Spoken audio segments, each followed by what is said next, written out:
plan mondial, les défaillances d'entreprises sont en hausse. C'était le cas l'année dernière, en 2018. Cela sera toujours le cas cette année 2019, avec une progression attendue de 6% de notre indice global des défaillances d'entreprises.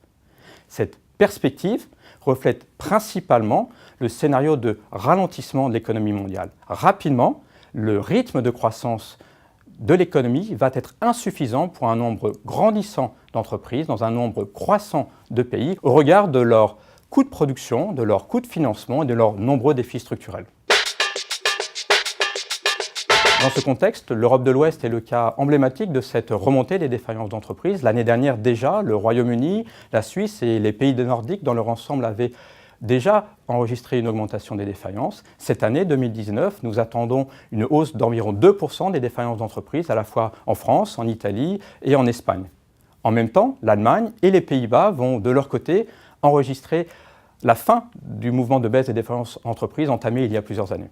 En Europe centrale et de l'Est, nous attendons une augmentation des défaillances d'entreprises à la fois en Russie, en Pologne et en Turquie, et une baisse plus limitée des défaillances d'entreprises dans la plupart des autres pays de cette même région.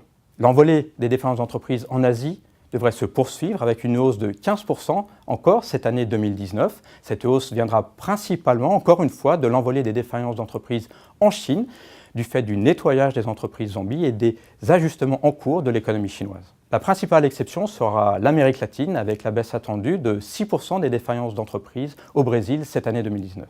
Enfin, les États-Unis. Ce pays enregistrera une stabilisation des défaillances cette année 2019 avec environ 22 000 faillites d'entreprises encore. Pour autant, les États-Unis resteront le principal pays contributeur à cette liste des plus grosses entreprises défaillantes au plan mondial, que cela soit en termes de chiffre d'affaires comme en termes de postes fournisseurs.